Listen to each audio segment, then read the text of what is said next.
கர்த்தருடைய பரிசுத்த நாமம் மகிமைப்படுவதாக. உங்கள் யாவரையும் கர்த்தராகிய இயேசு கிறிஸ்துவனுடைய விலையேற பெற்ற நாமத்தில் அன்போடு இந்த நாளுடைய வேத ஆராய்ச்சிக்கு நான் வரவேற்கிறேன். வெளிப்படுத்தின விசேஷம் ஆல்மோஸ்ட் நம்ம முடிவு பகுதிக்கு வந்துட்டோம். 20th சாப்டர் வரைக்கும் நம்ம படிச்சிருக்கிற காரியத்தை கடந்த வாரம் என்ன செஞ்சோம், ஒரு ரிவ்யூ மாதிரி பார்த்தோம். நிறைய பேருக்கு அதில் தெளிவு இருந்துச்சு, ஒரு சிலருக்கு குழப்பம் இருந்துச்சு. நம்ம வரக்கூடிய இந்த ஒரு சில வாரங்கள்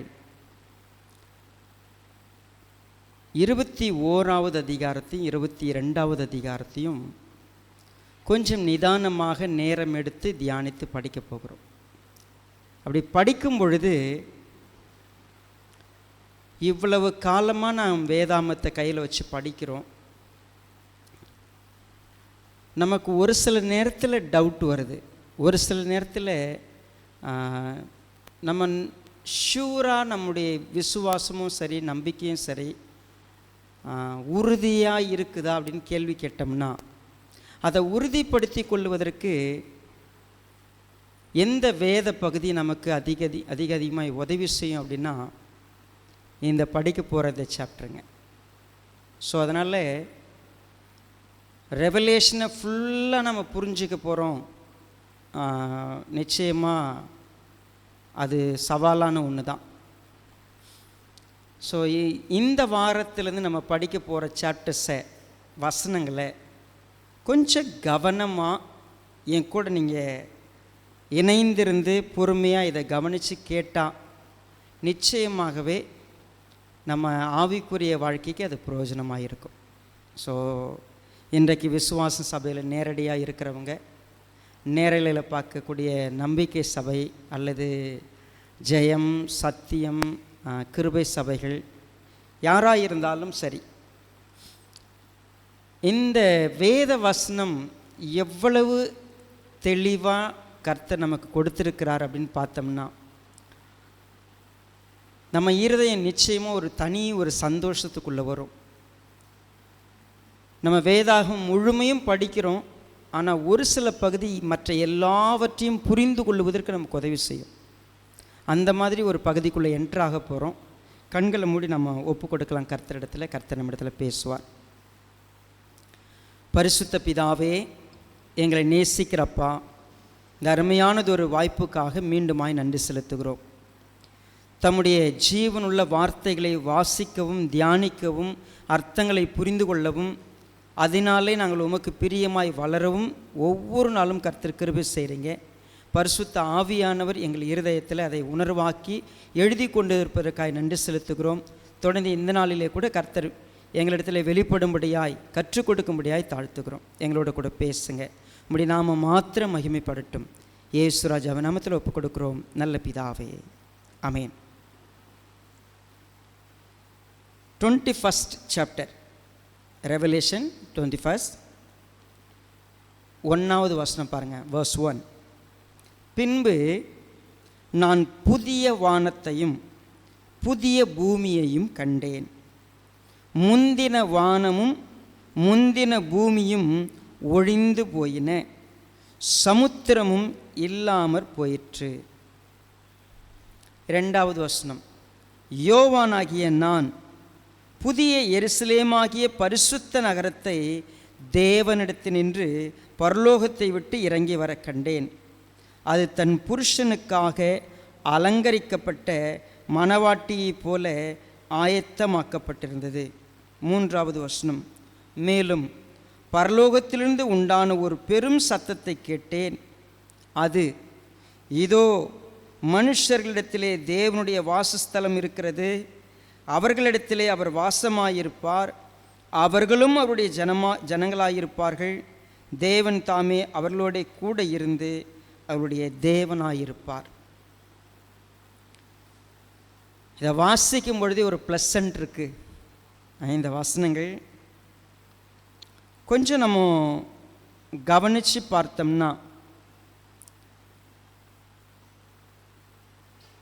ரெவலேஷன் 1:1 3:22 வரைக்கும் ஆண்டவராகிய இயேசு கிறிஸ்துவை நம்ம என்னவா பார்ப்போம் அப்படின்னு கேட்டிங்கன்னா, கர்த்தர் அப்படின்னு சொல்லி பார்ப்போம், லார்ட் அப்படின்னு பார்ப்போம்.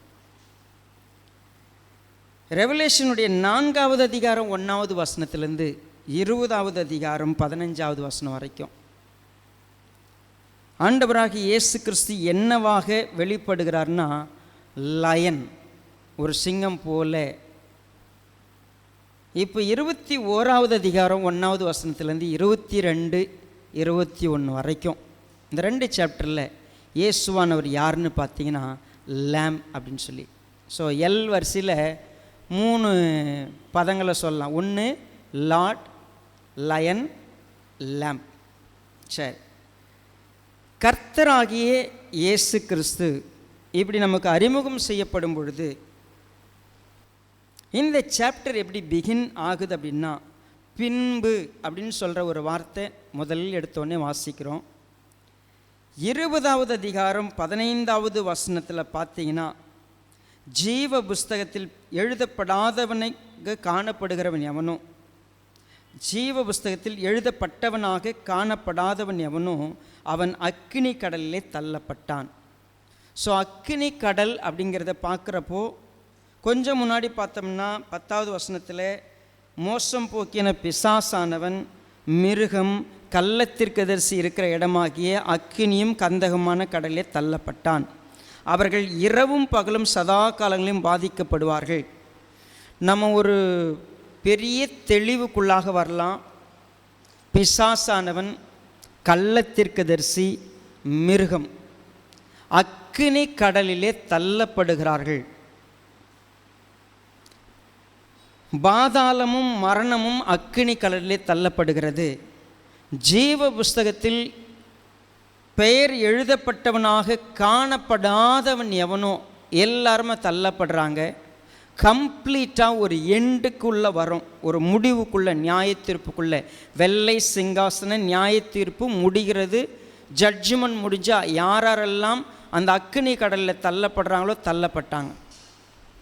நவ் இப்போ பின்பு அப்படிங்கிற வார்த்தை, இவையெல்லாம் முடிந்த பிற்பாடு ஃபைனலாக God wants to create a new earth and new heaven. எல்லாவற்றையும் புதிதாக்க விரும்புகிறார். ஒன்றை கூட அந்த பழசு எதுவுமே இல்லை, எல்லாம் புதுசாகணும், எல்லாம் புதிதாக கண்டன்னு சொல்லி நம்ம கவனித்து பார்த்தோம்னா 4வது வசனத்தில் பார்த்தீங்கன்னா, முந்தினவைகள் ஒழிந்து போயின என்று விளம்பிற்று அப்படின்னு சொல்லுவோம். முந்தினவைகள் எல்லாவற்றையும் கர்த்தர் ஒழித்து போடுகிறார். ஏன்?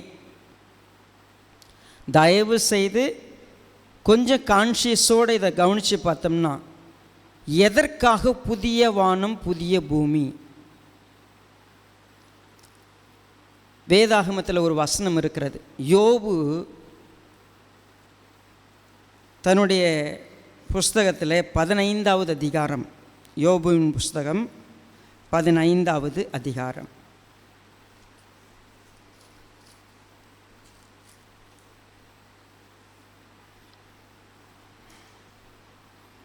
பாருங்க, குறிப்பாக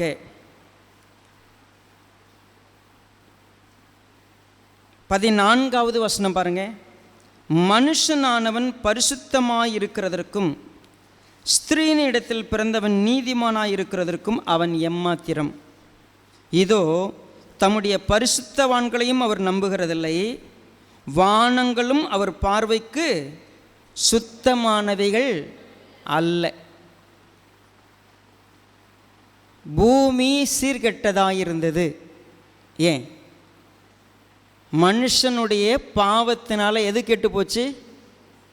பூமி கெட்டு போச்சு. வானம், நீங்கள் நல்லா யோசித்து பாருங்கள். தூதர்கள் எங்கே இருக்கிறாங்க? தூதர்களும் கெட்டு போனவங்க தானே.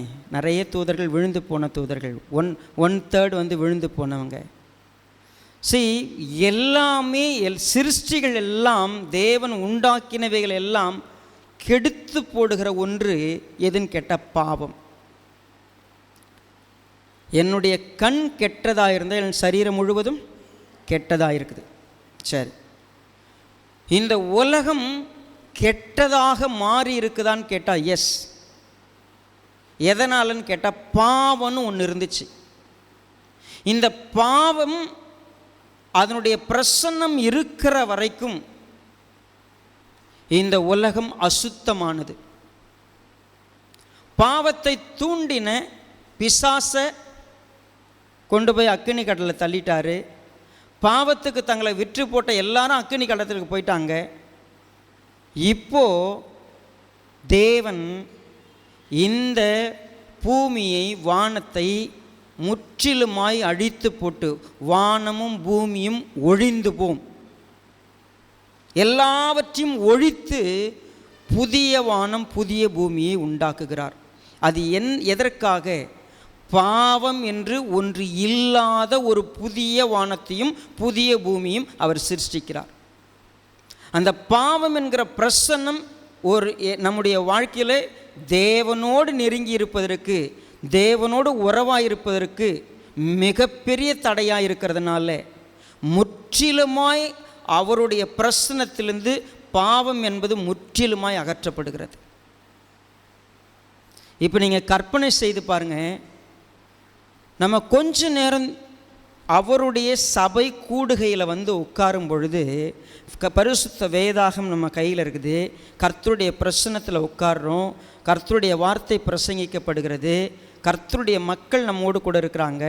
இந்த சூழ்நிலையில் பார்த்திங்கன்னா அநேக வேளைகளில் நம்ம என்ன செய்வோம்? தேவனுடைய பிரசன்னத்தை உணர்வோம், உணர்ந்து நம்ம பூரித்து சந்தோஷப்பட்டு களி கூறுவோம். எல்லா நேரத்துலையும் அது இருக்கான்னு கேட்டால் இல்லை. ஒரு சில நேரங்களில் நம்ம அதை ஃபீல் பண்ணுறோம். சம்டைம் வி எக்ஸ்பீரியன்ஸ் தேவ பிரசன்னம் அப்படியே அசைவாடுறதை நம்மளால் உணர முடியும். ஒரு சிலர்லாம் பார்த்திங்கன்னா உணர்ச்சி வசப்பட்டு தேவ பிரசன்னம் இருக்கிறதை போல் ஃபீல் பண்ணிக்கிறாங்க. அது அவங்களுடைய கற்பனை. அவங்க தங்களுக்கு தாங்களே ஒரு எண்ணத்தை வச்சுட்டு இது கர்த்தருடைய பிரசன்னம் நினச்சிக்கிறாங்க. பட் ரியலிஸ்டிக்காக ஒரு விஷயத்தை யோசிப்போம். தேவன் முற்றிலுமாய் நியாயம் தீர்த்த பிற்பாடு இந்த உலகம் இல்லாமல் போய், பூமி இல்லாமல் போய், வானம் இல்லாமல் போய், தேவன் எல்லாவற்றையும் மீண்டுமாக புதிதாக்குகிறார், புதிதாக கிரியேட் பண்ணுறார். இப்போ கொஞ்சம் நம்ம மீண்டுமா என்னன்னு பார்த்தீங்கன்னா, அசுத்தமான எல்லாவற்றையும் அவர் அகற்றுகிறார். ஒன்று கூட அங்கே இருக்க போவதில்லை. இப்போ 21வது அதிகாரத்தினுடைய முதல் வசனத்தை பாருங்கள். நான் புதிய வானத்தையும் புதிய பூமியையும் கண்டேன், முந்தின வானமும் முந்தின பூமியும் ஒழிந்து போயின, சமுத்திரமும் இல்லாமல் போயிற்று. தண்ணி இல்லை. இப்போ ஒரு புதிய வானம், ஒரு புதிய பூமி. அங்கு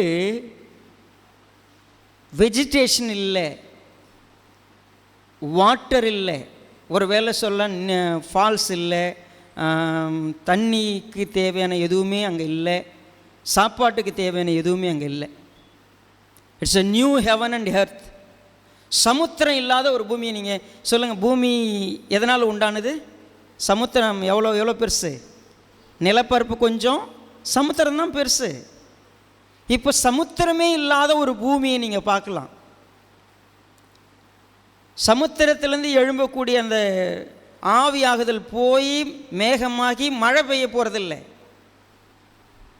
ஸோ மழையும் கிடையாது, அங்கே மறுபடியும் முளைச்சி புதுசாக காய்கனிகள் உண்டாக போகிறது கிடையாது, எதுவுமே இல்லை. Something is new. என்ன, எதற்காக அப்படி? முதலாவது தேவன் சொல்கிறாரு. அதில் முக்கியமாக பார்த்தீங்கன்னா, அந்த புதிய வானம் புதிய பூமியில் நான் பார்க்குற முதல் விஷயம், யோவானாகிய நான் என்ன பார்க்குறேன்னா, புதிய எருசலேமாகிய பரிசுத்த நகரத்தை தேவனிடத்திலிருந்து, பரலோகத்திலிருந்து என்ன பண்ணப்படுகிறது? விட்டு இறங்கி வர கண்டேன். நல்ல இந்த பதத்தை நம்ம புரிஞ்சுக்கணுன்னா, இந்த புதிய வானம் புதிய பூமி என்பது ஏற்கனவே பரிசுத்தவான்கள் வாக்கு தத்தமாக தீர்க்க தரிசனமாக சொல்லப்பட்ட ஒரு சில வசனங்களை நம்ம கொஞ்சம் நினைவு கூர்ந்தோம்னா இந்த எருசலேம் ஏன் இப்படி காட்டப்படுகிறது நம்ம புரிஞ்சுக்க முடியும். என் கூட நீங்கள் ஏசாயா புஸ்தகம் 65வது அதிகாரம்.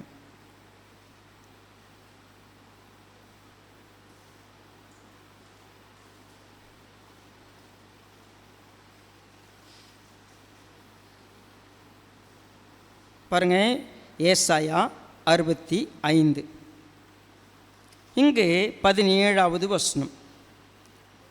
இதோ நான் புதிய வானத்தையும் புதிய பூமியையும் சிருஷ்டிக்கிறேன், முந்தினவைகள் இனி நினைக்கப்படுவதும் இல்லை, மனதிலே தோன்றுவதும் இல்லை. நான் சிருஷ்டிக்கிறதுனாலே நீங்கள் என்றென்றைக்கும் மகிழ்ந்து களி கூர்ந்திருங்கள். இதோ எருசலேமை களி கூறுதலாகவும் அதன் ஜனத்தை மகிழ்ச்சியாகவும் சிருஷ்டிக்கிறேன். நான் எருசலேமின் மேல் களி கூர்ந்து என் ஜனத்தின் மேல் மகிழ்ச்சியாயிருப்பேன். அழுகையின் சத்தமும் கூக்குரலின் சத்தமும் அதில் இனி கேட்கப்படுவதில்லை.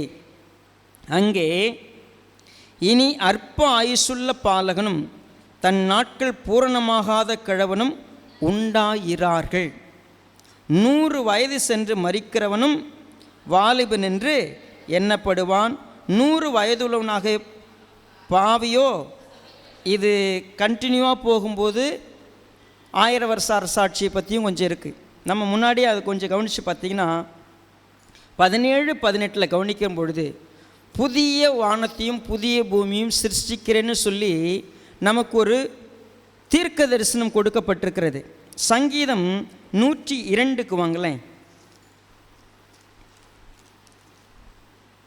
சங்கீதம் 102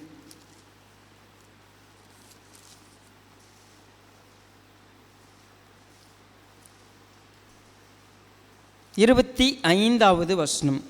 நீர் ஆதியிலே பூமியை அஸ்திபாரப்படுத்தினீர், வானங்கள் உம்முடைய கரத்தின் கிரியையாயிருக்கிறது. அவைகள் அழிந்து போம், நீரோ நிலைத்திருப்பீர். அவைகளெல்லாம் வஸ்திரம் போல பழமையாய்ப்போம், அவைகளை ஒரு சால்வையைப் போல மாற்றுவீர், அப்பொழுது மாறிப்போம். நீரோ மாறாதவராயிருக்கிறீர், உமது ஆண்டுகள் முடிந்து போவதில்லை. நிறைய வசனத்தை நம்ம போய் எடுக்க முடியும். Let's limit with 2 reference. தேவன் பழைய வானத்தையும் பூமியும் மாற்றுவார், புதிய வானத்தையும் புதிய பூமியும் சிருஷ்டிப்பார். அது எப்படிப்பட்டதாக இருக்கும்? ஏன் அப்படின்னு கேட்டால், அவர் எருசலேம்னு ஒரு வார்த்தையை சொல்கிறார், ஒரு நகரத்தை சொல்லுகிறார். இந்த நகரம் எப்படிப்பட்டதுன்னா பரிசுத்த நகரம். வழக்கமாக அதுக்கு பேர் சத்தியபுரம்னு பேர் அதுக்கு, சரியா? நீதிபுரம் ஏசாயாவில் முதல்ல வாசிப்போம், வைக்கப்பட்ட பேர் அது. ஆனால் அதுக்கும் அவங்களுக்கும் சம்மந்தமே இல்லை. கண்ணாயிரத்துக்கு 1.5 கண்ணில் இருக்கிற மாரி தான், சரியா? பேர் மட்டும் என்னவாக இருக்கும்? கண்ணாயிரம்னு வச்சுருப்பார். ஆனால் கண் எப்படி இருக்கும்? டப்ஸா கண்ணாக இருக்கும், இல்லைன்னா கொட்டை கண்ணாக இருக்கும், இல்லை முட்டை கண்ணாக இருக்கும், சரியா? ஏதோ ஒன்று இருக்கும். பேருக்கும் செயலுக்கும் சம்பந்தம் இல்லாத ஒரு நிலை பழசு. ஆனால் இப்போது அது பரிசுத்த நகரம். பரிசுத்த நகரம்னு சொல்லும் பொழுது பாவம் இல்லாத ஒரு நிலையை குறித்து சொல்லுகிறது. பரிசுத்தவான், இப்போ நீதிமான்னு சொன்னால், அந்த பரிசுத்தவான்னு சொன்னால், இப்போ சொல்லும் பொழுது அந்த பாக்கியத்துக்குரியவர்கள். ஆனால் அன்றைக்கு நம்ம அப்படியே இருப்போம், அதுதான் அதனுடைய நிலை. ஸோ அப்படி பார்த்தா ஒரு city, it's a holy city, தேவனிடத்திலிருந்து இறங்கி வருகிற ஒரு சிட்டி. அங்கே என்ன இருக்காது? பாவம் என்று ஒன்று இருக்காது, தீமை என்று ஒன்று இருக்காது. அங்கு தேவன் எப்படி இருக்கிறாரோ அப்படியே அந்த நகரம் இருக்கும். அந்த புதிய வானம், புதிய பூமி, புதிய நகரம் எப்படிப்பட்டதுன்னா பரிசுத்தமாகவே இருக்கும். அவருடைய தன்மை அதுதான்.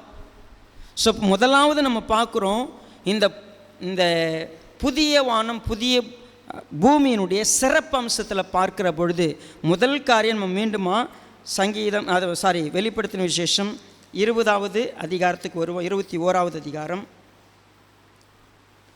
முதல் காரியம் பார்த்தீங்கன்னா அது புதிய வானம் புதிய பூமி. அப்போ முந்தின வானமும் முந்தின பூமி என்ன செய்யும்? ஒழிந்து போம். சமுத்திரம் இல்லாமல் ஒரு புதிய பூமி உருவாக்கப்படுகிறது. அதனுடைய சிறப்பு. இரண்டாவது பார்த்தீங்கன்னா, ஒரு புதிய எருசலேமை நம்ம பார்க்கிறோம். அது பரிசுத்த நகரம்னு பார்க்கிறோம். அது தேவனிடத்திலிருந்து வருகிறது என்று பார்க்கிறோம். அது எப்படிப்பட்டதுன்னு கேட்டால், தன் புருஷனுக்காக அலங்கரிக்கப்பட்ட மணவாட்டியைப் போல ஆயத்தமாக்கப்பட்டிருந்தது. நீங்கள் சொல்லுங்கள், ஒரு கல்யாணம் அப்படின்னு சொன்னால், ஒரு மணப்பெண் கல்யாணத்தில் மாப்பிள்ளை பார்த்தீங்கன்னா சிம்பிளாக அப்படி வந்துடுவாருங்க. கோட்டை சூட்டை போட்டு என்ன பண்ணுறாரு, அப்படியே அவரை கூப்பிட்டு வந்துடுவாங்க. பெண் ரெடியாகி வரணும். பெண்ணுடைய அலங்காரத்தை பார்த்தீங்கன்னா, நம்ம இன்றைக்கும் கல்யாணத்தில் நம்ம இதுக்கு ரொம்ப முக்கியத்துவம் கொடுக்குறோம். பெண்ணை அலங்கரிப்பது. உண்மையவே பியூட்டி பார்லரில் அலங்கரிக்க சொன்னால் அலங்கோலமாக்கி கொடுக்குறாங்க, அது வேறு விஷயம். அந்த ஒரிஜினல் முகத்தை என்ன பண்ணிவிடுவாங்க, உங்கள் பெயிண்ட் அடித்து மாற்றிடுவாங்க. இது எந்த நோக்கத்தில் இது செய்யப்படுகிறது? மணவாட்டி மணவாளனை சந்திப்பதற்காக அலங்காரம் செய்வது. இன்றைக்கு தயவு செய்து நம்முடைய அந்த சிஸ்டமே மாறிடுச்சு. பழைய காலத்தில் திருமணங்கள் இன்றைக்கு நடப்பதை போல நடப்பதில்லை. கொஞ்சம் நீங்கள் நம்முடைய வேதாகம அந்த காலத்தில் திருமணத்தை குறித்து நம்ம புரிஞ்சு வச்சுருக்கணும். திருமணம்னு சொன்னால் ஆதி ஆகமத்தில் நம்ம ஒரு திருமணத்தை பார்க்கலாம். ஈசாக்குக்கு பெண் பார்க்கப்பட்டது, சரியா? ஈசாக்குடைய மனைவியை ஈசாக்கு எப்போ பார்த்தாரு? ஐசக் எப்போ பார்த்தாரு? சரியா? உண்மையாக அவர் போய் பொண்ணை பார்த்து வாட்ஸ்அப் நம்பர் கொடுத்து 2 பேரும் சாட் பண்ணி அதுக்கப்புறம் 2 பேரும் பயங்கரமாக அப்படியே நிச்சயதார்த்தம் நடந்து அதெல்லாம் அப்படியே இருந்துச்சு? அப்படிலாம் இல்லை. போய் பெண்ணை தேடி கொண்டு வந்து மனைவியை திருமணம், அதாவது அந்த சம்பவத்தை நீங்கள் கொஞ்சம் கற்பனை பண்ணுங்கள். தன் மனைவியாக போகிறவளை முதல் முறையாய் பார்க்குற ஒரு பார்வை இருக்குல்ல, ஃபஸ்ட் டைம் பார்க்க போகிறோம். அது இவ தான் மனைவின்னு உறுதியாகிடுச்சு, அவளை முதல் முறை பார்க்கணும். நீங்கள் அப்படி கற்பனை பண்ணி பாருங்கள். நம்ம திருமணம் செய்ய போகிற ஒருத்தர், அவருடைய ஃபோட்டோ ஃபஸ்ட் டைம் பார்க்குறோம், அவங்கள முதல் முறை நேரில் பார்க்க போகிறோம். அது எப்படி இருக்கும்? இப்போது முதல் முறையாக தன் நாயகனை சந்திப்பதற்கு ஆயத்தமாகிற ஒரு பெண்ணை குறித்து சொல்லப்படுகிறது. அந்த பெண் கற்புள்ள ஒரு பெண், பரிசுத்தத்துக்கு அடையாளமான ஒரு பெண், தன்னை அலங்கரித்திருக்கிறாள். தன் மணவாளனுக்கு தன்னை முழுமையாய் அர்ப்பணிப்பதற்காக ஆயத்தமாக்கப்பட்டிருக்கிற ஒரு பெண் அது. ஸோ இப்போ பார்த்தீங்கன்னா, உண்மையாகவே ஒரு நகரம் எப்படிப்பட்டதாக இருக்குது? ஒரு மணவாளனுக்காக எல்லா விதத்திலும் தன்னை தயார்படுத்தி கொண்ட ஒரு அழகான ஒரு கன்னிகை எப்படி ஆயத்தமாக்கப்பட்டிருக்குமோ அப்படி ஆயத்தமாக்கப்பட்டிருந்த அந்த நகரம். ஏன்? அதில் ஒரு ஸ்பெஷாலிட்டி இருக்குது. அந்த நகரம் அவ்வளோ பியூட்டிஃபுல்லாக இருக்குது பார்க்குறதுக்கு, எல்லா விதத்திலும் ஆயத்தமாக்கப்பட்டிருக்கிறது. சரி, நாம் கூட ஒரு சில நேரத்தில் என்ன செய்கிறோம், நம்ம சர்ச்சில் பார்த்திங்கன்னா ஆனிவர்சரி இல்லை கிறிஸ்மஸ் எல்லாம் பார்த்திங்கன்னா, நம்ம அந்த டேக்கு முன்னாடி அந்த நைட்டு இந்த வளாகத்தை என்ன செய்வோம், பயங்கரமாக அலங்கரிப்போம்ல. அந்த டேயில் வந்து பார்த்தோம்னா எல்லாம் அங்கங்கே அதாவது ஒரு விதமாக கலைஞ்சிருக்கும், எல்லா வேலையும் செஞ்சுக்கிட்டு இருப்போம். அது பார்க்குறதுக்கே ஒரு மாதிரி மெஸ்ஸியாக இருக்கும். ஆனால் எல்லாம் முடித்து ஃபோட்டோ எல்லாத்தையும் முடிச்சிட்ட பிறகு எல்லாம் ஆளாலும் வந்து ஃபோட்டோ எடுத்துகிட்டு போவோம். அதை ஏன் இப்போ என்ன ஆயிடுச்சு, இப்போ இது வந்து நாளை கிறிஸ்மஸுக்கு it's ready now, everything is done, ப்ரிப்பராக இருக்குது. இப்போது எல்லாம் க்ளீனாக இருக்குது, நேர்த்தியாக இருக்குது. இப்போ ஒரு மணவாட்டி,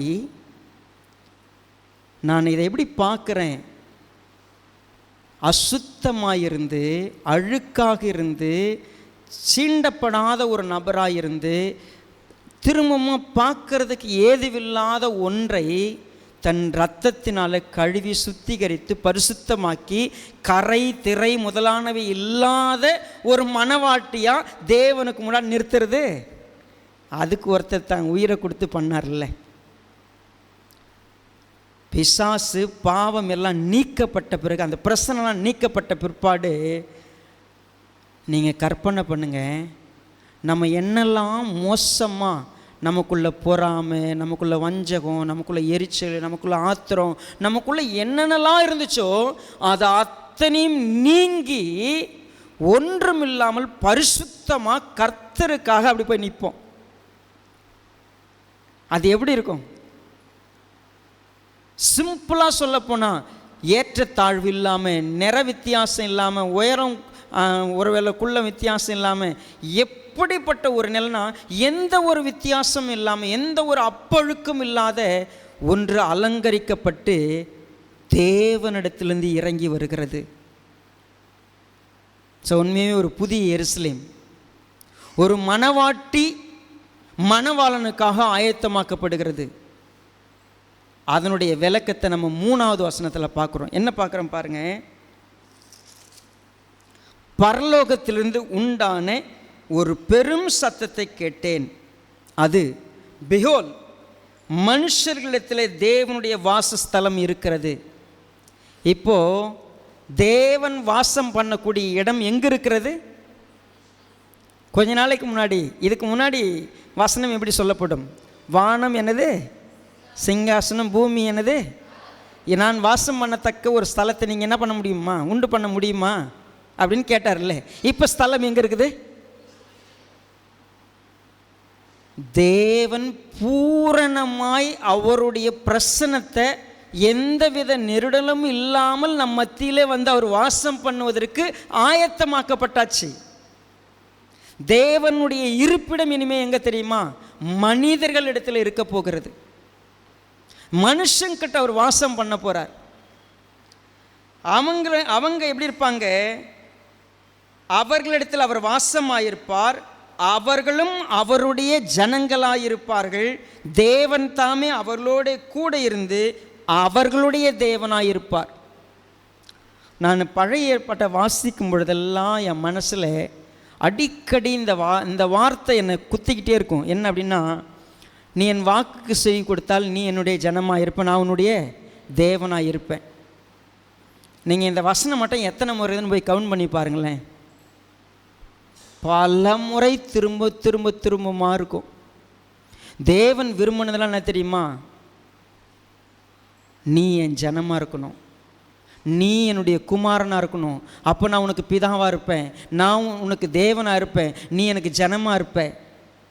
தேவனுடைய தாகமெல்லாம் இதுதான். நான் 2 நாளைக்கு முன்னாடி ஒரு வீடியோ பார்க்க நேர்ந்தது.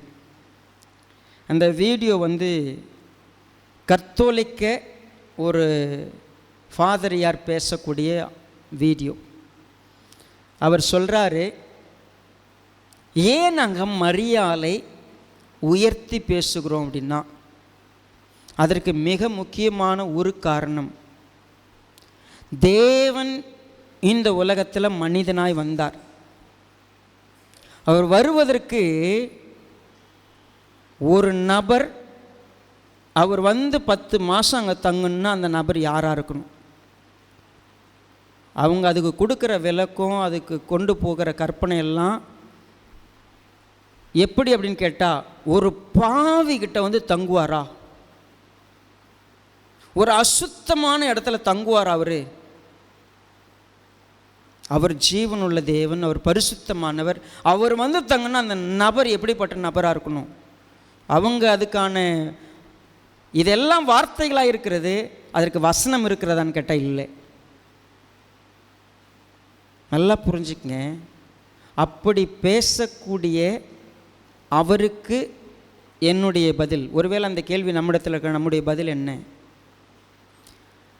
மனிதனுடைய இருதயத்தின் தோற்றமெல்லாம் நித்தமும் பொல்லாதது. ஆதாமுக்குள் எல்லாரும் யார் தான்? பாவிகள். அப்போ மரியாளும் ஆதாமுக்குள்ள யார் தான்? பாவி தான். அவங்கள பரிசுத்தவான்னு காட்டுறதுக்காக என்ன பண்ணக்கூடாது, நம்ம ஒரு கற்பனை ஒரு குதிரையை தட்டி விட்டு அவங்கள பரிசுத்த, தேவனே அங்கே பிறக்கணும்னா அவங்க பரிசுத்தமாக தான் இருக்கணும். நல்லா நீங்கள் யோசிங்க. தேவன் வந்து தங்கிறதுக்கு உண்மையுமே நம்ம பரிசுத்தமாக இருந்தால் தான் வந்து தங்குவாரான்னு கேட்டால், நாம் யார் மூலமாக பரிசுத்தமானோ அவர் வந்து தங்கிறதுக்கு. மரியாள் யார் மூலமாக பரிசுத்தமாக்கப்பட்டாங்க? நீங்கள் நானும் இப்போ கர்த்தர் நமக்குள்ளே வந்து தங்கணும்னா நம்ம யார் மூலமாக பரிசுத்தமாக்கப்பட்டோம்? நீங்கள் நல்லா புரிஞ்சுக்கங்க, நம்ம பாவிகள். ஆனாலும் அவருடைய கிருபையினால் நம்ம என்ன பண்ணப்பட்டிருக்கிறோம்? அவருடைய ஆவியின் மூலமாக நமக்கு அந்த உயிர்ப்பு கிடைச்சி, அவருடைய ரத்தத்தினால தான் நம்ம என்ன பண்ணப்பட்டிருக்கிறோம்? பரிசுத்தமாக்கப்பட்டிருக்கிறோம். இன்னைக்கு சரி, நமக்குள்ளே அவர் தங்கியிருக்கிறாரா? அவருடைய ஆவியானவரை கொடுத்துருக்கிறாரு. அவருடைய நிரந்தர குடியிருப்பாய் அது மாறணுன்னா ரட்சிப்பை 3 நிலையில் பார்த்துங்க. நாம் முதலாவது நீதிமானாக்கப்படுகிறோம், 2வது பரிசுத்தமாக்கப்படுகிறோம், 3வது மகிமைக்குள்ளே நம்ம அதாவது மகிமையான ஒரு இடத்துக்கு வரும்பொழுது நித்தியமாய் அவர் நம்ம கூட வாசம் பண்ணுறது, நாம் அவர் கூட வாசம் பண்ணுறது எப்போ அப்படின்னா, நல்லா புரிஞ்சுக்கணும், பாவத்தின் தண்டனையிலிருந்து நமக்கு விடுதலை கிடைச்சிச்சு. நீதிமான். பாவத்தினுடைய வீரியத்திலிருந்து அனுதினமும் நமக்கு விடுதலை, பரிசுத்தமாகுதல். பாவத்தின் பிரசன்னத்திலிருந்து விடுதலை. அது எப்போனா, இப்போ நம்ம வாசிக்கிறோம் தெரியுங்களா? இந்த வெளிப்படுத்தின விசேஷம் 21வது அதிகாரத்தில் நமக்கு மகிமை கிடைக்க போகிறது. என்ன மகிமை? நாம் மகிமைப்படுத்தப்பட போகிறோம். பாவம் இல்லாத ஒரு நிலையில் கர்த்தர் நம்மளை கொண்டு போய் வைக்க போகிறார். பாவம் இல்லாத நிலை அப்படின்னு சொன்னால், அந்த நிலையை கொஞ்சம் இன்னைக்கு நீங்கள் கற்பனை பண்ணி பாருங்கள். நம்ம சிந்தை, நம்ம இருதயம், நம்முடைய செயல், நம்முடைய நோக்கம் ஏதாவது ஒரு விதத்தில் அசுத்தப்படுது. எங்கேயாவது ஒரு விதத்தில் என்ன பண்ணுறோம்? தவற பார்க்குறோம். கர்த்தர் கிருபையாக, இரக்கமாக, பொறுமையாக நமக்கு சொல்லி கொடுத்து நமக்கு உணர்வை கொடுக்க விரும்புகிறார். மீண்டும் மீண்டும் சொல்லுகிறேன், பரிசுத்தவான் என்று சொன்னால் முற்றிலும் பாவம் இல்லாத நிலையை பற்றி இந்த உலகத்தில் நம்ம பேசலை. பரிசுத்தமாகுதலை பூரணப்படுத்தும் பொழுது நாம் எதை பற்றி பேசவில்லைன்னு சொன்னால், பர்ஃபெக்ட் நிலைக்கு பற்றி பேசலை. பர்ஃபெக்ட் நிலைனா இந்த 21வது அதிகாரத்துக்கு. ஆனால் அதுக்கு முன்னாடி அதை அனுதினமும் வாஞ்சிக்கிற, அதை நோக்கி பிரயாணப்படுகிற, அதற்காக தன் இருதயத்தை ஒப்பு கொடுத்து அதை நோக்கி தொடருகிற ஒருவரைத்தான் சொல்லுகிறோம் பரிசுத்தவான் என்று சொல்லி. இந்த உலகத்தில் நான் அங்கே போய் பார்த்துக்கிறேங்க, நான் இப்போ இஷ்டத்துக்கு இருக்கிறேங்க, அவங்க இல்லை. பரிசுத்த மனவாட்டியாக இருக்கணும்னா என்னால் முடியாது, அடிக்கடி ஃபெயில் ஆகிறேன். ஆனால் அதை நோக்கி, அதுதான் என் விருப்பம், அதுதான் என் வாஞ்சை, அதுதான் என் தேடல். அப்படி ஒருத்தர் தாங்க மனவாட்டியாய் இருப்பதற்கு தகுதியானவங்க. பவுல் சொல்லுவார், உங்களை கற்புள்ள கன்னிகையாக கிறிஸ்துவுக்கு நான் என்ன பண்ணணும்? கொண்டு போய் ஒப்பு கொடுக்கணும். அதுக்குத்தான் நான் போராடி பிரயாசப்படுறேன். அப்போ கற்புள்ள கன்னிகையானா அப்படின்னு சொன்னால், நீ முன்னாடி என்னவாவனா இருந்திருப்ப, ஆனால் இப்போ இயேசுவின் ரத்தத்தினால கழுவப்பட்ட பிற்பாடு உன் மனசுக்குள்ளே ஒன்று வரணும். என்ன அப்படின்னா, ஒரு நாள் நித்தியமான அந்த வாழ்க்கையில் பாவமில்லாத நிலையில் போய் நான் கர்த்தரோட கூட இருப்பேன்ல, அவர் என் கூட இருப்பார், நான் அவர் கூட இருப்பேன்ல, அந்த நிழலை நான் எங்கேவே அனுபவிக்கணும், இங்கவே அனுபவிக்கணும். இங்கவே அதுக்குடைய ப்ராசஸ் ஸ்டார்ட்டு. அதை தான் நான் தொடர்ந்து என்ன பண்ணுறேன், எதிர்பார்க்குறேன். ஸோ இப்போ இதை நான் போய் அடையணுன்னா நான் இங்கவே அதை குறித்த சிந்தையோடு, அதை பற்றி எண்ணத்தோடு தான் வாழணும். அதுதான் சபைங்க. சபைனா என்ன? பரலோகத்தினுடைய சாயல் எங்கே இருக்கணும்? சபையில் இருக்கணும். சபை எதற்கு? நான் உண்மையாகவே சபைன்னு சொல்லும்போது இது பரிசுத்த திருச்சபை. பரிசுத்த வார்த்தை பேசப்படுகிறது, பரிசுத்த ஆவியானவர் பேசுகிறார், பரிசுத்தவான்கள் ஆக்கப்பட்டவங்க இருக்கிறோம். இது எல்லாம் என்ன? முழுமை அடையலை, பட் இதை நோக்கி வளருகிற ஒரு இடம். எப்போ அது முழுமையாகிறது? இந்த வெளிப்படுத்தின விசேஷம் 21வது அதிகாரத்தில் சொல்லும்போது, நான் ஒரு புதிய எருசலேமை நான் பார்த்தேன். அது பரிசுத்த நகரம். அந்த பரிசுத்த நகரம் தேவனிடத்திலிருந்து இறங்கி வந்தது. அது எப்படி இருந்தது?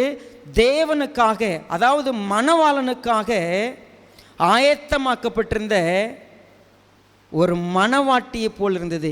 ஏன் நான் இப்போ 3 எடுத்த உடனே சொன்னேன்? அவர் லார்ட் லயன் லெம், ஆட்டுக்குட்டியானவர் தான் கல்யாணம். ஸோ இப்போ கல்யாணத்தில் ஆட்டுக்குட்டியானவர் மணவாளனாக சித்தரிக்கப்படுகிறார். இப்பொழுது அந்த மணவாளனுக்கு நான் மணவாட்டியாக அவரோடு கூட போய் இருக்கிறதுன்னு சொன்னால், உண்மையாகவே நீங்கள் கற்பனை செய்து பாருங்கள். ஒரு திருமணம் அன்று ஒரு புதிதாக திருமண பந்தத்தில் இணைகிற கணவன் மனைவிக்கான ரிலேஷன்ஷிப் எப்படி இருக்கும்? நித்தியமாய் கர்த்தரோடு ஒன்றாய் இருக்கக்கூடிய அந்த பரிசுத்தமான இணைப்பான ஒரு நிலையை எப்படிலாம் சொல்லலான்னா, நீங்கள் 21வது சாப்டரை கொஞ்சமாக ஒரு லட்டை ருசி பார்த்து சாப்பிட்ற மாதிரி நீங்கள் சாப்பிட்றதுக்கு முயற்சி பண்ணி பாருங்களேன். It will taste like anything. எப்படி டேஸ்ட் பண்ணலாம்? நம்ம இப்போ 4வது வசனத்துலேருந்து பார்க்க போகிறோம். நம்ம இன்றைக்கு பார்த்திங்கன்னா கொஞ்சம் குறைவான நேரமாக இருக்கிறதுனால just we will end up with verse 7. நம்ம 4, 5, 6, 7 இந்த 4 வசனங்களை மட்டும் படிக்கலாம். சரிங்களா? 4வது வசனம், முதலாவது, அவருடைய கண்ணீர் யாவையும் தேவன் பரிசுத்தமாக்கப்பட்ட ஒருத்தர், புதிய எருசலேமாகிய மணவாட்டியாய் வந்த அந்த சபை, அதில் இருக்கிற எல்லாருடைய கண்ணுலேயும் என்ன இருக்குமா? ஏன் கண்ணீர்? நீங்கள் கொஞ்சம் ஞாபகப்படுத்தினா ஏசாயா 25க்கு வாங்க. ஏசாயா 25.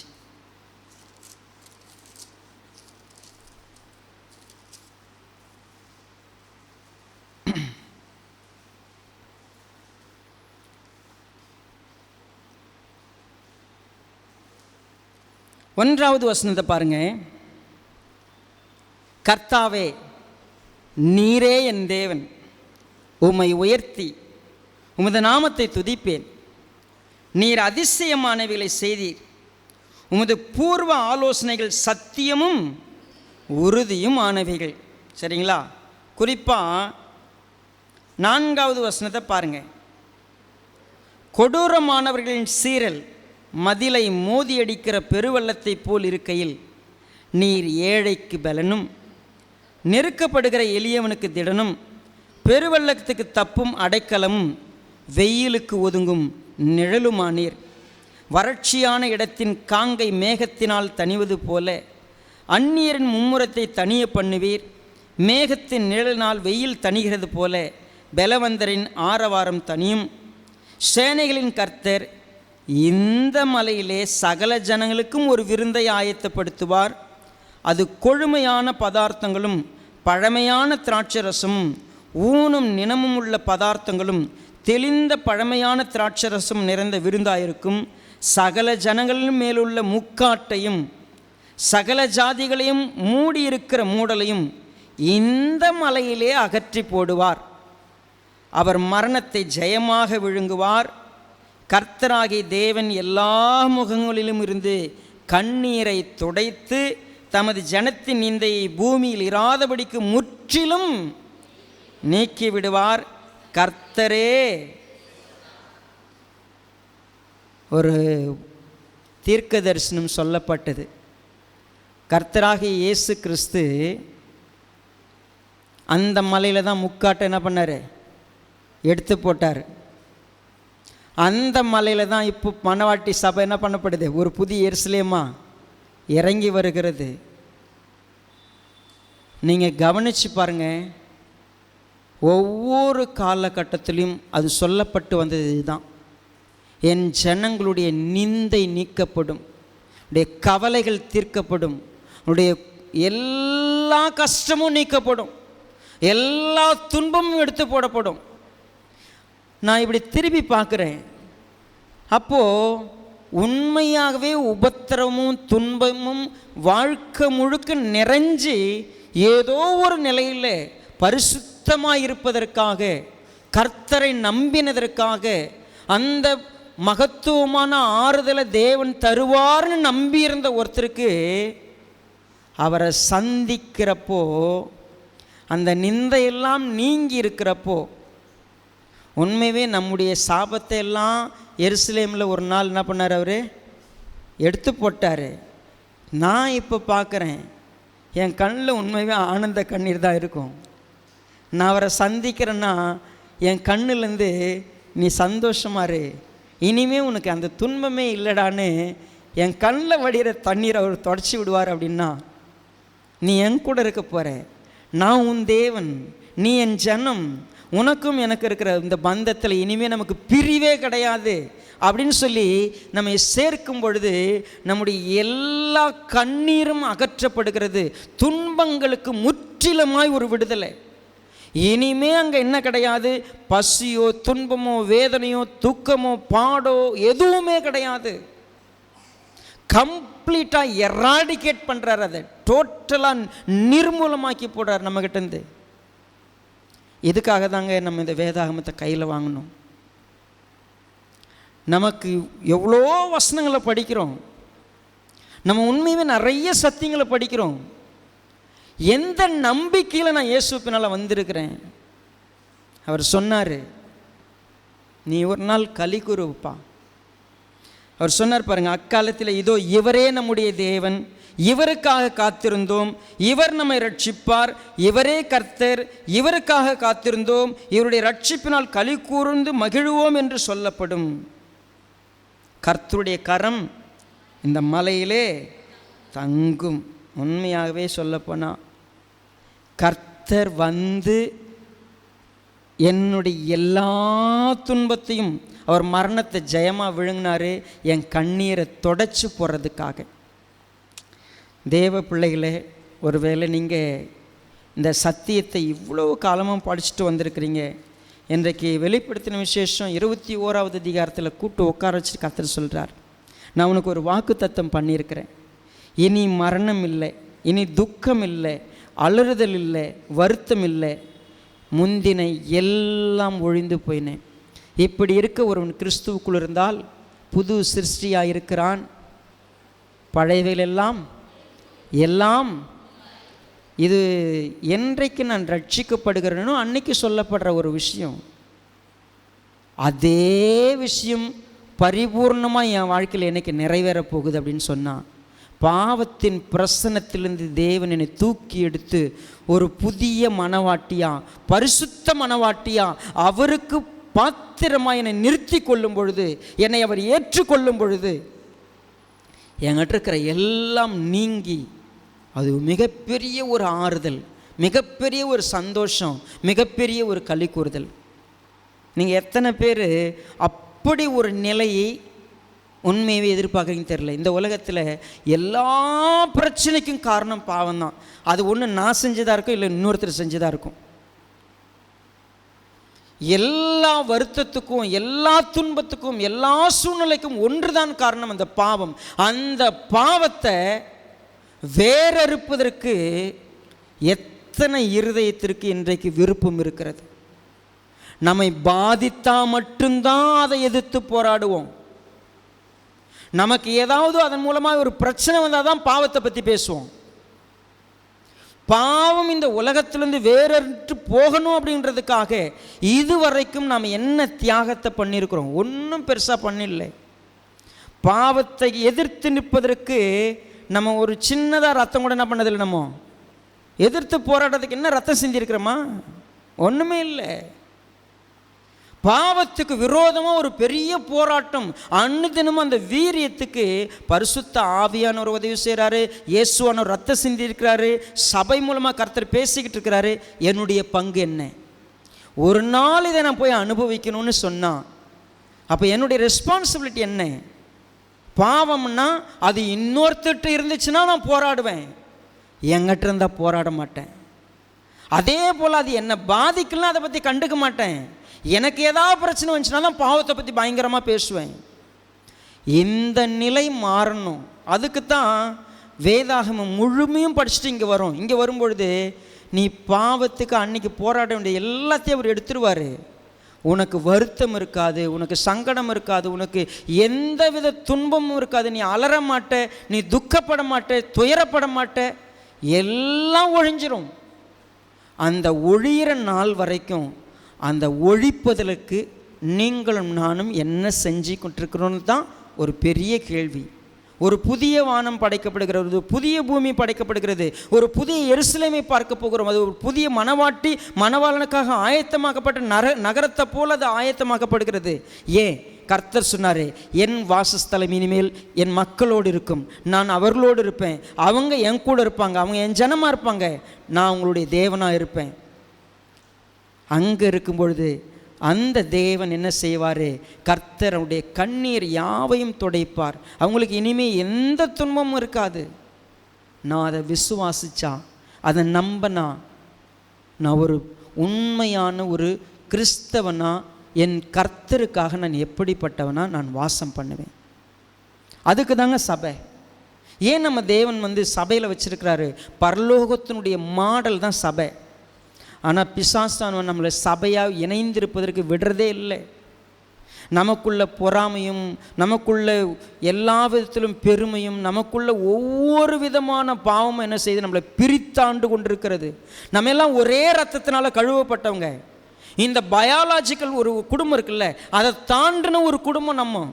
ஆனால் நம்ம சேர்ந்துருக்கிறதுக்கு, சந்தோஷமாக இருக்கிறதுக்கு, நம்ம பாவத்தை எடுத்து போராடுறதுக்கு ஒன்றா இருக்கிறதுக்கு பதில் பாவத்தை வச்சுக்கிட்டு ஒருத்தருக்கு ஒருத்தர் விரோதமாக போராடி நாசமாகிட்டு இருக்கிறோம் இந்த உலகத்தில். ரொம்ப ரொம்ப கவலைப்பட வேண்டிய ஒரு விஷயம். இன்றைக்கு பாவம்தான் ஒரு சபையை பிரிக்குது, பாவம்தான் குடும்பத்தை பிரிக்குது. அதுக்கு விரோதமாக போராடி, அதுக்கு விரோதமாக கர்த்தருடைய கிருபையை வச்சு எப்படி நம்ம ஒருத்தர் கூட்டி சேர்த்து அந்த நித்தியத்தில் போய் இப்படி ஒரு வாக்குத்தத்தத்தை சுதந்திரிச்சிக்கிறதுக்கு என்ன பண்ணலாம் நம்ம யோசிக்கிறது இல்லை. இதெல்லாம் உண்மையாங்க? இதெல்லாம் நடக்குமா? ஒருவேளை நம்ம நம்ப மாட்டேன்னு தான் 6வது வசனத்தில் பாருங்கள் உண்மையாகவே 5வது வசனம் கொஞ்சம் முக்கியமான வார்த்தை இது. சிங்காசனத்தின் மேல் வீற்றிருந்தவர், இதோ நான் சகலத்தையும் புதிதாக்குகிறேன் என்றார். பின்னும் அவர் இந்த வசனங்கள் சத்தியமும் உண்மையும் உள்ளவைகள், இவைகளை எழுது என்றார்.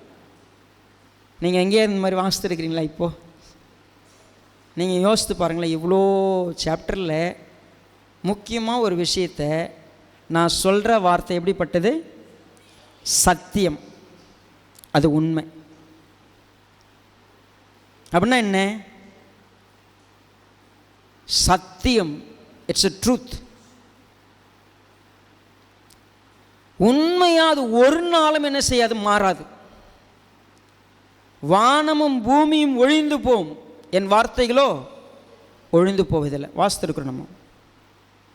கர்த்தருடைய வார்த்தை சத்தியமும் நீதியும் உள்ளவைகள், அவைகள் என்றென்றைக்கும் இருக்கிறது, அது மாறவே மாறாது.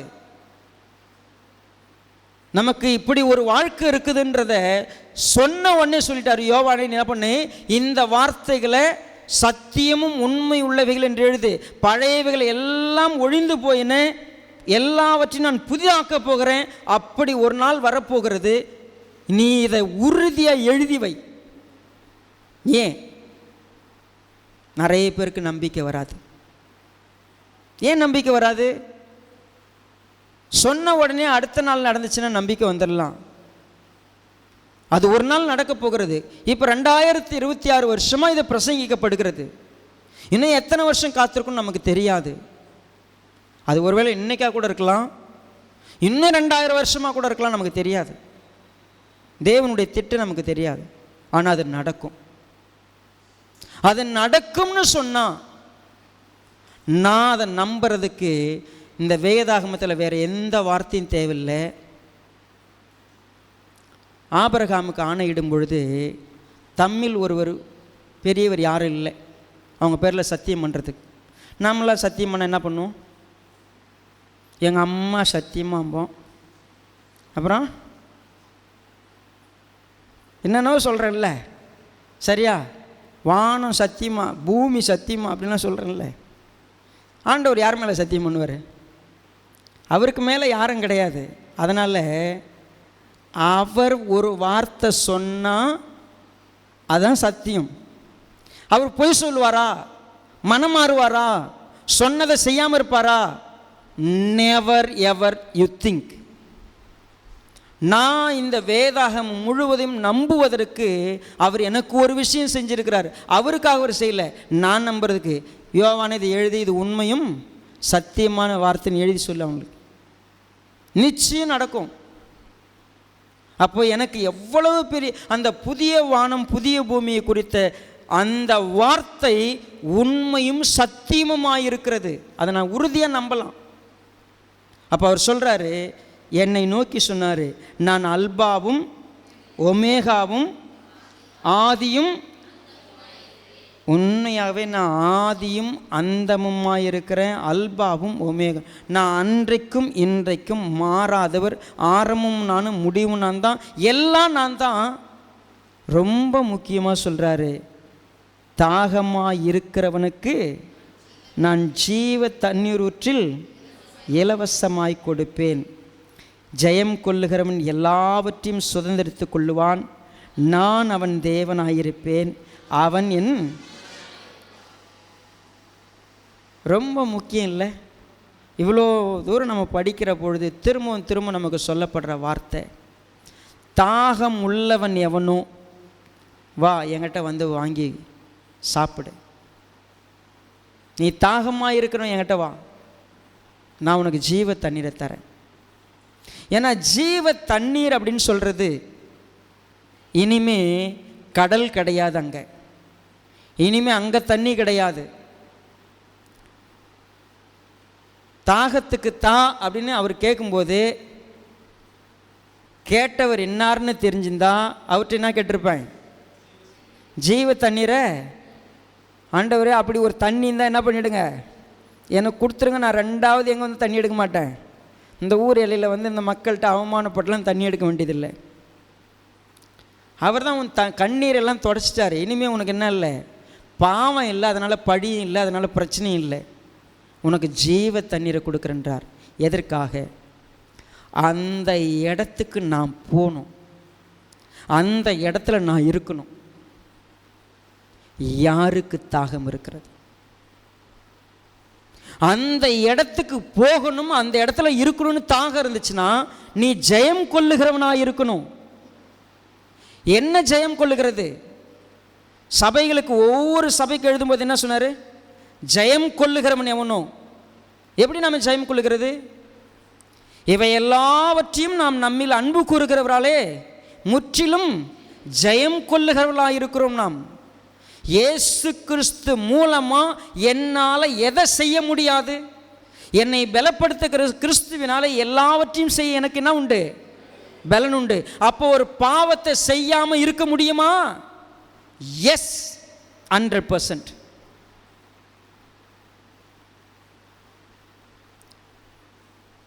என்னை பலப்படுத்துகிற கிறிஸ்துவினாலே எல்லாவற்றையும் செய்ய எனக்கு பலன் உண்டு என்பதற்கு சாட்சி எனக்கு துரோகம் செய்தவனை நான் மன்னித்தது.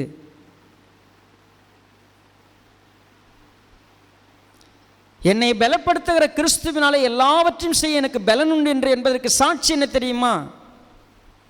நான் பாவத்தை வெறுத்து பரிசுத்தத்தை நோக்கி வளர்ந்து கொண்டிருப்பது. என்ன செய்ய முடியாது? எதை வேண்டுமானாலும் என் கர்த்தர் மூலமாக என்னால் செய்ய முடியும். அப்போது நான் அந்த புதிய எருசலேமை வாஞ்சிக்கிறேன், புதிய வானத்தையும் புதிய பூமியும் வாஞ்சிக்கிறேன். தேவன் எனக்குள்ள வாசம் பண்ணணும், நான் தேவனோட வாசம் பண்ணணும், நான் அவர் ஜனமாக இருக்கணுங்கிறத விரும்புகிறேன்னு சொன்னால் என்னை நீதிமானாக்குகிற தேவனிடத்தில் வந்து அனுதினமும் பரிசுத்தத்தில் வளருவதற்கு நான் பிரயாசப்பட்டு அவர் பலம் மூலமாய் ஜெயம் கொள்ளுகிற ஒருவனாய் நான் நிற்பேன். அப்போ தான் அவர் எனக்கு பிதாவாக இருப்பார், நான் அவருக்கு குமாரனாக இருப்பேன். அதெல்லாம் உண்டுப்பா, இதெல்லாம் மாறாது, இது சத்தியம். அப்படி ஒரு புதிய வானம் புதிய பூமி உண்டு. அந்த புதிய வானம் புதிய பூமி உனக்கு வேண்டுமா? நீ தாகமாக இருந்தா வா, உனக்கு நான் ஜீவ தண்ணீரை தரேன். எத்தனை பேர் ஜீவ தண்ணீர் உள்ள ஊற்று புறப்படுகிற நபர்களாய் நம்ம மாறி இருக்கிறோம்?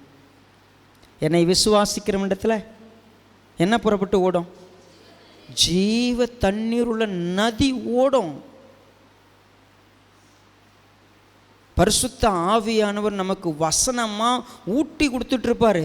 நான் அப்பத்தினால பிழைக்கிறவன் இல்லை, இட்லி தோசையில் வாழ்கிறவன் இல்லை, நான் வசனத்தினால் வாழக்கூடியவன், நான் வசனத்தை நம்பி வாழ்கிறவன். நான் எனக்கு எல்லாம் தேவன் சொன்னார்னா செய்வார். கானானுக்கு கூட்டு போகிறேன்னு சொன்னார், 100% கூட்டு போவார். பட்டணம் பெருசு, ஆட்கள் நெடியவர்கள், மோசமான ஒரு தேசம் போல தெரிகிறது. என்னால் சுதந்திரிக்க முடியாத அளவுக்கு டஃப் காம்படிஷன் இருக்க போகுது. ஆனால் என்னால் ஜெயம் கொள்ள முடியும், எளிதாய் ஜெயித்து கொள்ளலாம், நாம் உடனே போய் சுதந்திரித்து கொள்ளலாம். அப்போது பரிசுத்த வாழ்க்கைங்கிறது ரொம்ப கஷ்டமா எளிதா? எளிதாய் ஜெயிக்க வேண்டியது. ஏன்னா என் விசுவாசம் என்னை எளிதாய் ஜெயிக்க வைக்கும். எனக்கு விசுவாசம் இருந்துச்சுன்னா மலையை பார்த்து பெயர்ந்து போனால் என்ன பண்ணும்? பெயர்ந்து போகும். எனக்கு விசுவாசம் இருந்தால் நிச்சயம் இந்த உலகத்தை நான் ஜெயிப்பேன். அப்படி தானே வசனம் சொல்லுது. உங்களுடைய விசுவாசம் இந்த உலகத்தை ஜெயிக்கிற, உலகத்தை ஜெயிக்கலாம், மாம்சத்தை ஜெயிக்கலாம், பிசாசை ஜெயிக்கலாம், என்ன ஜெயிக்க முடியாது? ஜெயம் கொள்ளுகிறவன் எவனோ அவன் எல்லாவற்றையும் சுதந்திரித்து கொள்ளுவான். அவனுக்கு நான் தேவனாயிருப்பேன், அவன் என் குமாரனாயிருப்பேன். What a wonderful relationship. So உண்மையாகவே இது பரலோகத்தில் நித்தியமான இடத்துல இருக்கக்கூடிய ஆசீர்வாதம். அதனுடைய நிழல் இந்த பூமியில் இருப்பதற்காக நமக்கு இந்த வேதாகமத்தில் கொடுக்கப்பட்டிருக்கு. உண்மையாகவே நம்ம வாசம் பண்ணக்கூடிய திருச்சபை எப்படி தெரியுமா இருக்கணும்? நம்முடைய உறவுகள் எப்படி இருக்கணும் தெரியுங்களா? நம்ம எதற்கு திருச்சபைக்கு அழைக்கப்பட்டிருக்கு தெரியுங்களா? உண்மையாகவே பாவத்தை எதிர்த்து போராடி ஜெயித்து வாழ்வதற்கு தான் திருச்சபையை. மாம்சத்தை ஜெயிக்கிறதுக்கு, பிசாசு ஜெயிக்கிறதுக்கு, உலகத்தை ஜெயிக்கிறதுக்கு தான் சபை. ஆனால் எல்லா மாம்சமும் ஆடுற ஆட்டெல்லாம் எங்கே தான் இருக்குது? சபையில் தான் இருக்கும். ஆளுக்கு ஒரு பிசாசு பேய பினாமியாக வச்சுருப்போம், சரியா? உண்மையாகவே நம்முடைய உலகம் முழுக்க எல்லாம் சபையில் தான் இருக்கும். ஆண்டவர் பார்க்குறார், தாகம் உள்ளவன் அவன் மேல் நான் தன்னுடைய தண்ணீரை நான் ஊற்றுவேன். யாருக்கு தாகம் இருக்குது? யாரை நான் அனுப்புவேன்? யார் எனது காரியமாய் போவான்? உயரமும் உன்னதமான சிங்காசனத்தில் வீற்றிருந்த தேவன் பார்க்குறாரு, யாராவது வருவானா என்னை பார்க்கறதுக்கு காத்துக்கிட்டு இருந்தார். ஏசாயா வந்தார். தூதர்கள் போற்றுகிற தேவன் உட்கார்ந்துக்கிட்டு இருக்கிறாரு. ஆனால் அவங்க ஒருத்தர் கூட அவருடைய உறவை தேடல, அவரை பார்க்க விரும்பலை, அவரை மகிமைப்படுத்த விரும்பலை.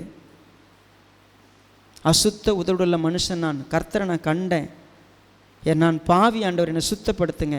சுத்தப்படுத்த பிறகு ஒரு சத்தம் கேட்கப்படுகிறது, யாரை நான் அனுப்புவேன்? யார் எனது காரியமாய் போவா? யார் என் பிள்ளையா இருப்ப? சபையில் 300 பேரும் தப்பாக இருக்கட்டுங்க, ஒரு ஆள் நான் இனிமேல் அப்படி இருப்பான்ட்டு, நான் சுதந்திரிக்கிறவனாக இருப்பேன், ஜெயம் கொள்ளுகிறவனாக இருப்பேன், தாகத்தோடு நான் இருப்பேன். என்ன நீங்கள் அப்படி சுத்தப்படுத்துங்க. அந்த புதிய வானம், புதிய பூமி, புதிய எருசலேம், புதிய நகரத்தில், பரிசுத்த நகரத்தில் நான் உங்கள் ஜனமாக இருக்கும்போது நீங்கள் என் தேவனா ஒரு உறவு அற்புதமாக அந்த ஒரு மணவாட்டி மணவாளனுக்காக ஆயத்தமாகிற ஒரு இடத்துல சுத்தமான இருதயத்தோடு உங்களுக்காக நான் நிற்பேன். எனக்கு நீங்கள் அதை தருவீங்க. அதை வாஞ்சிக்கிறதுனால நான் அப்படி பிரயாசப்படுறேன், எனக்கு உதவி செய்யுன்னு சொல்லி கேட்டால் கர்த்தர் ரொம்ப அற்புதமாய் நமக்கு பலம் கொடுத்து நடத்துறதுக்கிறார். இந்த சத்தியத்தை கேட்டோம், முடிஞ்சிச்சு பைபிள் ஸ்டடி. திரும்பி இப்போ என்ன பண்ணுவோம்? இப்போ உடனே மண்டையில் ஓடும், 8 மணி ஆச்சு, போய் சார் சப்பாத்தி சுடணும், சோறு ஆக்கணும், சாப்பிட்ணும், எல்லாம் அவ்வளோதான். இந்த செய்தி அப்படியே ஒரு சப்பாத்தியை போட்டு மேலே மூடிடுவோம், 2 இட்லி வச்சு அமிக்கிறோம், மேலே கொஞ்சம் சாம்பாரை ஊற்றி அவ்வளோதான், குழச்சி அடித்து முடிச்சிருவோம். நம்ம பரிசுத்தமும் தெரியாது, இனிமேல் எப்படிப்பட்டவங்களாக இருக்கணும் இதை குறித்து சிந்திப்போமா? கர்த்தர் பேசிட்டார். ஆன்லைனில் நீங்கள் கேட்டிருக்கிறீங்க, போய் உட்காருங்க. கர்த்தாவே அந்த இடத்துல நான் வரணும், அந்த இடத்துல நான் இருக்கணும், இப்போத்துலேருந்து நான் என்ன செய்யட்டும்? ஜெயம் கொள்ளுகிறவனாக இருக்க, தாகம் உள்ளவனாக இருக்கணும், சுதந்திரிக்கிறவனாக நான் இருக்கணும், உதவி செய்யுங்க. கர்த்தர்கிட்ட கேட்கலாமா? கண்களை முடித்தோம். நல்ல தகப்பனே, இரக்கமுள்ள அப்பா, நன்றியோடு உம்மை துதிக்கிறோம், ஸ்தோத்திரிக்கிறோம். எங்களுக்கு கற்றுக் கொடுத்த இந்த அற்புதமான பாடங்களுக்காக நன்றி கர்த்தாவே. நீர் ஒவ்வொரு நாளும் எங்களுக்கு படித்து கொடுக்குறீங்க. எவ்வளவு உணர்வை எங்களுக்கு ஊட்டுவதற்கு உதவி செய்கிறீங்க. எங்களுடைய உணர்வுகளை எல்லாம் உமக்கு பிரியமாய் உருவாக்கப்படுவதற்கு பரிசுத்த ஆவியானவர் எவ்வளவு இரக்கமாய் எங்களிடத்தில் திரும்பவும் திரும்பவும் பேசுகிறார். ஆண்டவரே, நாங்கள் அதுக்கு செவி கொடுக்க உதவி செய்யுங்க. இந்த வார்த்தைகள் மூலமாய் உணர்வடைந்து இந்த பரிசுத்த நகரத்தாராய் உருவாக்கப்பட உதவி செய்யுங்க. சத்தியபுரம், நீதிபுரம்னு அழைக்கப்படுகிற பெயர் மாத்திரம் இருந்தால் பத்தாது. விசுவாச குடும்பம்னு சொன்னால் பத்தாது. நம்பிக்கை குடும்பம்னு சொன்னால் பத்தாது. இந்த விசுவாசமும் நம்பிக்கையும் உண்மையாகவே சத்தியத்தில் வளர்ந்து தேவனுடைய கிருபையினாலே ஜெயம் கொள்ளுகிறவர்களாய் நாங்கள் மாற உதவி செய்யுங்க. ஆண்டவரே, உடைய கிருபை எங்களுக்கு கிடச்சிருக்குது.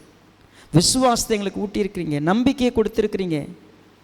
நாங்கள் நிச்சயமாகவே சத்தியத்தை தொடர்ந்து கேட்டு உம்முடைய பலத்தினாலே ஜெயம் எடுக்க கர்த்தர் உதவி செய்யுங்க. தேவன் தாமே எங்களுக்கு வாக்குத்தத்தம் பண்ணினவைகளை நிச்சயம் செய்வீங்கன்னு உறுதி பண்ணியிருக்கிறீங்க. உம்முடைய வார்த்தைகள் சத்தியமும் உண்மையுமானவைகள். அவைகளை நான் ஒருபொழுதும் சந்தேகப்படாதபடிக்கு, அதை குறித்து கவலையற்றிருக்காதபடிக்கு ஒவ்வொரு நாளும் அதை குறித்து நாங்கள் சிந்திக்க, அதை நோக்கி பயணிக்க உதவி செய்யுங்க.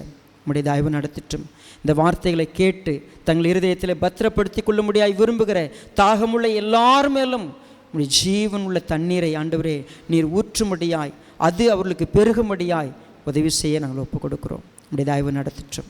மீட்பெரும் இரட்சகருமாயிருக்கிற கர்த்தராகிய இயேசு கிறிஸ்துவின் நாமத்தில் தாழ்மையோடு வேண்டிக் கொள்ளுகிறோம் நல்ல பிதாவே. ஆமென். Thank you so much. உங்கள் எல்லாருக்கும் குட்.